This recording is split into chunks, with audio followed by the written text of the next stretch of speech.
Hello दोस्तों, नमस्कार। स्वागत है आपका दून क्लासेस 2.0 में। जैसा कि आप सबको विदित है कि कभी भी पुलिस विज्ञापन जारी हो सकता है। उसके लिए बेहतर रणनीति क्या हो, इसके लिए आज हम हिंदी विषय को लेकर एक बेहतरीन रणनीति आपके सामने साझा करेंगे। तो जैसा कि हम सबको पता है कि 100 नंबर के मार्क्स में से हिंदी का जो यहाँ पे स्कोर रहने वाला है वो 20 नंबर की सामान्य हिंदी पूछी जाती है। इसके लिए आपको कौन सी बुक पढ़नी पड़ेगी या कहीं से कौन से टेस्ट सीरीज लगानी होगी, उसके बारे में हम आप सभी को विस्तृत व्याख्या देंगे। तो 20 नंबर की हिंदी हमारे एग्ज़ाम में आती है। उन 20 नंबरों में से किस किस टॉपिक से वो 20 नंबर पूछे जाते हैं, आज उसके बारे में हम चर्चा करेंगे। तो जैसे कि ये पूरा 100 नंबर का अंक मार्क्स है कि किस नंबर से कितने नंबर का किस सब्जेक्ट का वेटेज रहेगा। तो हिंदी का वेटेज हमने जैसे देख लिया 20 नंबर का है। और अब हम इसमें देखेंगे कि क्वेश्चन आयोग कहाँ से पूछ रहा है और हिंदी के जो डिटेल सिलेबस में आयोग ने क्या क्या दे रखा है। तो सबसे पहले बात करते हैं कि सामान्य ज्ञान एवं सामान्य अध्ययन विषय हिंदी के बारे में कि भाषा एवं हिंदी भाषा, भाषा के प्रकार हो गया, हिंदी भाषा का विकास हो गया, कार्यालयी भाषा हो गई, हिंदी की बोलियाँ होंगी, उत्तराखंड प्रदेश की प्रमुख बोलियाँ कुमाऊनी, गढ़वाली और जौनसारी। अब हमें इस पहला वाला टॉपिक में से सबसे ज़रूरी ध्यान देने वाली बात है कि उत्तराखंड प्रदेश की प्रमुख बोलियाँ कुमाऊनी, गढ़वाली और जौनसारी। इसमें अब आयोग क्या कर रहा है, 3 से लेकर 5 तक के क्वेश्चन इन भाषा के दे रहा है। या तो कोई मुहावरे पूछेगा या किसी चीज़ के बारे में गढ़वाली या कुमाऊनी में आयोग पूछेगा। तो विशेषकर गढ़वाली, कुमाऊनी और जौनसारी जो बोलियाँ हैं, इनमें जो वर्ड हैं, हमें उनके बारे में ध्यान देना चाहिए। भाषा एवं हिंदी भाषा, ये भाषा के प्रकार आता है, लेकिन इतिहास हिंदी के इतिहास के बारे में ये हमें ज़्यादा पढ़ने की आवश्यकता नहीं है, क्योंकि यहाँ से क्वेश्चन ना के बराबर आते हैं। इसमें हमने हिंदी के जो भाषा हैं, पश्चिमी भाषा, पूर्वी भाषा, बिहारी, जो 5 भागों में बांटा गया है, उसको अच्छे से करना है और कुमाऊनी, गढ़वाली और जौनसारी पे हमारी पकड़ होनी चाहिए। अगला है लिपि, वर्ण, वर्णमाला, देवनागरी लिपि का विकास, देवनागरी लिपि के गुण दोष, देवनागरी लिपि की लिखी जाने वाली भारतीय भाषाएं। तो इसमें देवनागरी लिपि का विकास आता है कि पहले कैसे ब्राह्मी थी, ब्राह्मी के बाद इस तरीके से आधुनिक हिंदी तक की भाषा का विकास होता है। फिर इसके गुण दोष तो आते नहीं, ये वाला हमें छोड़ देना चाहिए और सीधे लिखी जाने वाली भारतीय भाषाएं। तो इसमें जैसे भारत की जो तमाम भाषाएं जो हिंदी देवनागरी लिपि में लिखी जाती है, तो उन भाषाओं का हमें क्या होना चाहिए, ज्ञान होना चाहिए। तो कभी कभी यहाँ से भी क्वेश्चन पूछ लिया जाता है।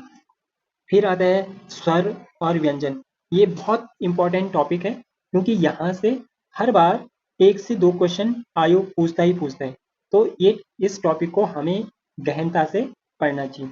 अगला है हिंदी वर्तनी, विश्लेषण, शुद्ध अशुद्ध, विराम चिन्ह। ये यहाँ से भी हर बार आयोग की ये ड्रीम टॉपिक रहे हैं। इनमें से भी हिंदी वर्तनी एक आपको वर्तनी से दे देगा, एक विशेषण से दे देगा, शुद्ध अशुद्ध दे देगा और विराम चिन्ह दे देगा। तो यहाँ से भी 2 से 3 क्वेश्चन आने की संभावनाएं रहती हैं। 2 से 3 का अर्थ ये है कि किसी क्वेश्चन पेपर में 1 पूछता है, किसी में 2 पूछता है, किसी में 3 तक पूछ देता है। उसके बाद जो शब्द संरचना हो गया, अक्षर, प्रत्यय, संज्ञा, सर्वनाम, क्रिया, विशेषण, वचन हो गया, लिंग हो गया, पुरुष हो गया, विशेषण, इसमें अलंकार हो गया और कारक, क्रिया विशेषण कारक। इनमें आयोग के 4 से लेकर 5 क्वेश्चन इस टॉपिक से पूछे जाते हैं। इसमें काफ़ी विस्तृत यही टॉपिक है, ड्रीम सिलेबस कहेंगे। इसमें आयोग ज़्यादा क्वेश्चन पूछने के चांसेस इसमें रहते हैं। अगला हमारे पास है शब्द भंडार में तत्सम, तद्भव, देशज, आगत, भारतीय एवं विदेशी भाषाओं में से हिंदी में आए हुए शब्द एकार्थी, अनेकार्थी, विपरीतार्थी, विलोम, समानार्थी, पर्यायवाची। यहाँ से भी क्वेश्चन ज़्यादा से ज़्यादा 3 से लेकर 5 तक क्वेश्चन इस टॉपिक से आयोग पूछता ही पूछता है। संधि हो गया, स्वर संधि, संधि से भी आयोग कभी कभी एक क्वेश्चन पूछ लेता है। संधि से आयोग का इतना क्रेज नहीं है, लेकिन 1 से 2 क्वेश्चन संधि से पूछ लेता है। सिलेबस में इस चीज़ का ध्यान रहे कि हमारे पास सिर्फ स्वर संधि है, हमारे पास विसर्ग और व्यंजन संधि नहीं है। अगला वाक्य परिचय, वाक्य का आशय, परिभाषा, वाक्य के प्रकार, ये भी पढ़ना जरूरी है। कभी कभी आयोग यहाँ से भी क्वेश्चन पूछ लेता है। लोकोक्ति और मुहावरे, यहाँ से हर बार 1 से 2 क्वेश्चन आयोग पूछता ही पूछता है। ये क्वेश्चन ये भी आपको बेहतरीन ढंग से तैयार कर लेना चाहिए। पत्र लेखन हो गया, टिप्पण के प्रकार हो गया, विज्ञप्ति हो गया, सरकारी एवं अर्ध सरकारी पत्र में भी यहाँ से क्वेश्चन पूछे जाते हैं। तो इसमें भी आपको 1 से 2 क्वेश्चन आयोग पूछता ही पूछता है।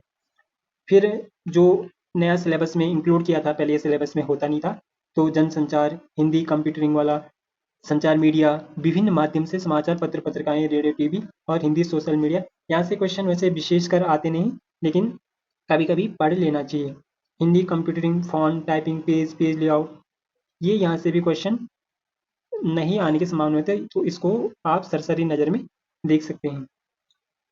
अगला आता है हिंदी साहित्य। तो हिंदी साहित्य का सामान्य परिचय में इन्होंने कहा कि एनसीईआरटी 10th की होगी, 10th से लेकर 12वीं तक के एनसीईआरटी में जितना भी सिलेबस है तो उसको हमें पढ़ना चाहिए।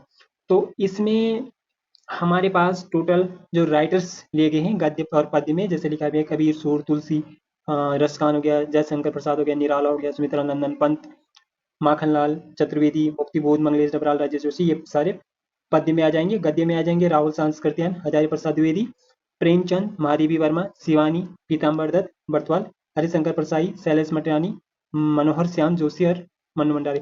यहाँ से आयोग हर बार 2 से लेकर 3 क्वेश्चन पूछता ही पूछता है, और इसमें संभवतः ये 23 राइटर्स हैं, इनके बारे में हमें पढ़ना है। तो इनकी कभी रचनाएं पूछ जाते हैं, कभी रचनाओं में इनके जो पात्र होते हैं उनके बारे में पूछ लिया जाता है। तो विशेषकर ये 10वीं और 12वीं के एनसीईआरटी में हमें ये सारी रचनाएं मिल जाएंगी।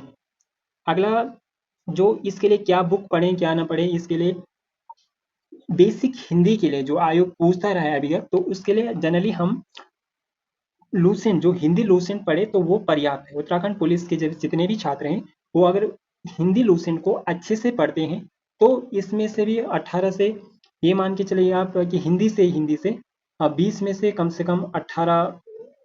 18 प्लस नंबर हिंदी से ही हिंदी लूसेंट से ही पूछ लेता है आयोग। तो जब इतने क्वेश्चन पूछ लेता है तो हमें क्यों बाहर भटकने की आवश्यकता है। तो इसलिए आप हिंदी को अच्छे से पढ़िए। और इसमें से मैंने बताया इसमें कि कौन कौन से टॉपिक इतना इंपॉर्टेंट है। पहला फर्स्ट वाला जैसे टॉपिक था तो यहाँ से इतना इंपॉर्टेंट नहीं है, लेकिन कभी कभी एक क्वेश्चन पूछ लेता है यहाँ से। और फिर इसके बाद मैंने जैसे भी आपको दिख रहा होगा वर्णमाला, वर्तनी, संधि, यहाँ से तीनों को मिला के तो कभी कभी 3 क्वेश्चन पूछ लेता है, तीनों टॉपिक इंपॉर्टेंट है। उसके बाद उपसर्ग, प्रत्यय, समास। समास तो टॉपिक में है नहीं, तो आपको देखना चाहिए समास हमारे टॉपिक में, समास में पढ़ना नहीं है। उपसर्ग और प्रत्यय से कभी कभी ये क्वेश्चन पूछ लेता है। शब्द भेद, तत्सम, तद्भव से भी ये क्वेश्चन पूछता है। संज्ञा से अव्यक्त तक लेकर, ये ड्रीम टॉपिक है आयोग का, इसमें क्वेश्चन पूछते ही पूछते हैं। तो ये मान के चलिए कि हर अलग अलग एग्जाम में यहाँ से 3 से लेकर 5 तक की क्वेश्चन पूछता ही पूछता है। पर्यायवाची, हर बार पर्यायवाची से ये क्वेश्चन आता ही आता है। विलोम शब्द से ये क्वेश्चन आता है। अनेकार्थी से भी क्वेश्चन आते हैं। तो ये जो 12वां टॉपिक है ये पढ़ना नहीं है, ये आयोग से क्वेश्चन आते नहीं है। अगला जो सी सेक्शन है वाक्य विचार वाला, तो वाक्य भेद, विराम चिन्ह, एक क्वेश्चन यहाँ से भी आता ही आता है। वाक्य शुद्धि के लिए भी एक क्वेश्चन देता ही आयोग। मुहावरे भी आता ही आता है इसमें। कहावतें भी आता ही है। और क्रमबद्धता वाला फिलहाल हमारे इसमें नहीं दिया गया, तो 17 और 18 वाला टॉपिक हमें मिस करना है। इसके बाद हमारे पास जो ये हैं शब्द शक्ति, रस, छंद, अलंकार, तो रस हमारे पास है नहीं, छंद भी हमारे पास है नहीं, तो ये भी नहीं पढ़ना हमें, छंद भी नहीं पढ़ना, सिर्फ हमें अलंकार पढ़ना ही पढ़ना है। तो हर बार अलंकार, एक क्वेश्चन अलंकार से आता ही आता है। तो इस हिसाब से देखिए ये सारे हमारे पास इंपॉर्टेंट टॉपिक हो गए। अलंकार हो गया, क्रमबद्ध, ये लोकोक्ति, कहावतें हो गया, आपका मुहावरे हो गया, वाक्य शुद्धि हो गया, वाक्य के भेद, विराम चिन्ह। तो मैंने ये जितने भी आपको इधर से टॉपिक बताए, तो ये सारे इंपॉर्टेंट टॉपिक हैं और यहाँ से आयोग क्वेश्चन पूछता ही पूछते हैं। तो आपको क्या करना है कि आपको इस चीज़ में अपनी गहनता से पढ़ना है, ताकि आपकी हिंदी में बेहतरीन मार्क्स आ सके। आई होप कि ये वीडियो आपको अच्छी लगी तो लाइक, शेयर और कमेंट जरूर कीजिएगा। तब तक के लिए धन्यवाद। Thanks for watching.